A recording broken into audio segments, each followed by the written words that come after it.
would like first to pay tribute to the women in Camp Liberty.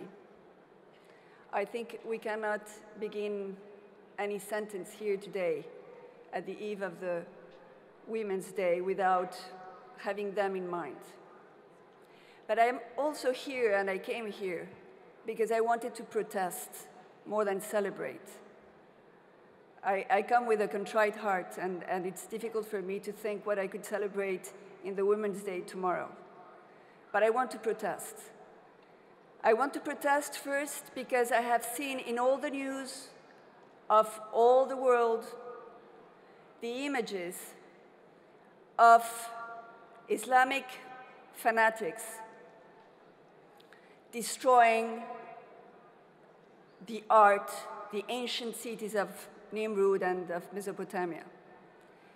I have heard the UNESCO protesting and declaring that this is a war crime.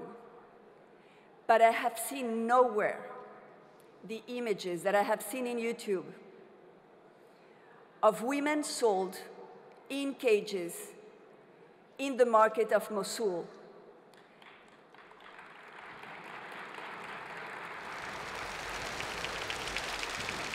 Sold like camels, like animals, without anyone in the free world to protest.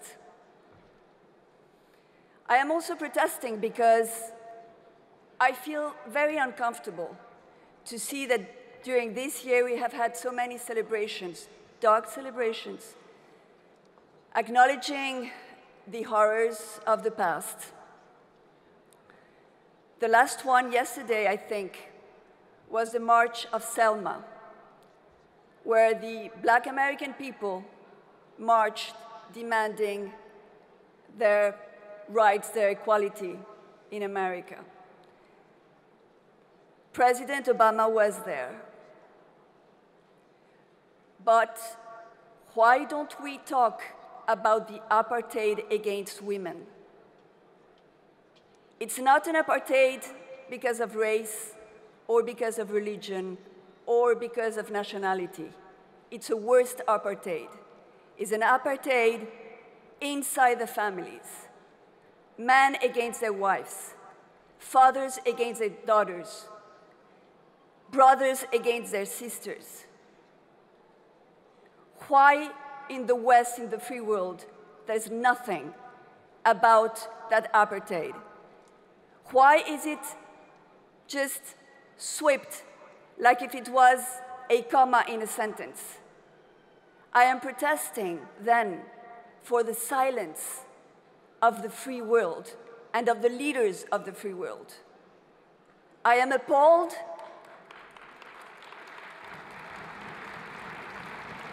to see that in these times of darkness, we don't have leaders of light.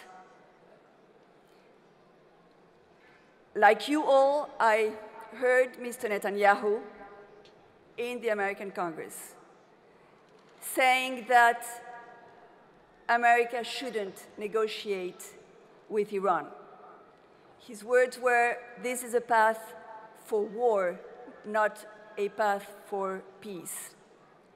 And I heard also many criticisms saying, well, what is the solution?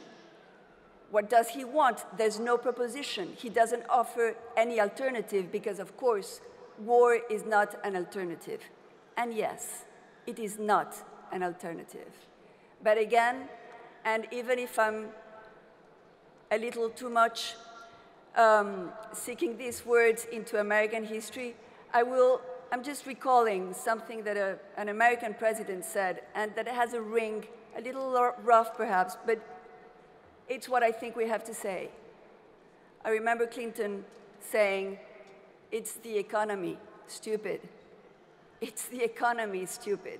Well, you see, the only person that I have seen talking about the imperative of having sanctions against Iran because it works, because it's the only thing that they understand, has been Maryam Rajavi.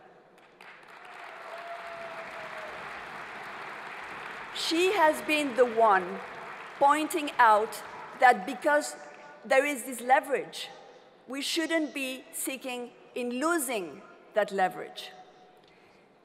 Curiously, the other one that have been understanding this equation are the Saudis, who are pouring oil in the market in order to have the prices of the oil come down, in order to have the budget of Iran with less money. Isn't that obvious? Well, I think that sometimes the obvious things seem to be like not obvious for the people who should take the decisions. That's why if there is something that I want to celebrate today, is what you here are doing. Because this rally, this meeting, under the leadership of Maryam Rajavi,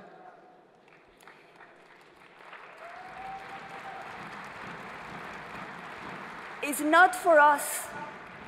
We know who we are, we know how many we are, and we know how devoted we are to this cause. But this is what the Ayatollahs are watching. And we here are becoming the watchdogs of Iran. Because we are here, the people in Camp Liberty haven't been killed. If we were not here, they would have already been murdered. So this makes a difference. Saying, denouncing, pointing out fingers makes a difference. And I would like to finish by saying that it's because we need you. We need you. You who are here, we need you. Not only for Iran, not only for saving the lives of our sisters and brothers in Camp Liberty, but we need you for the world. I was reminded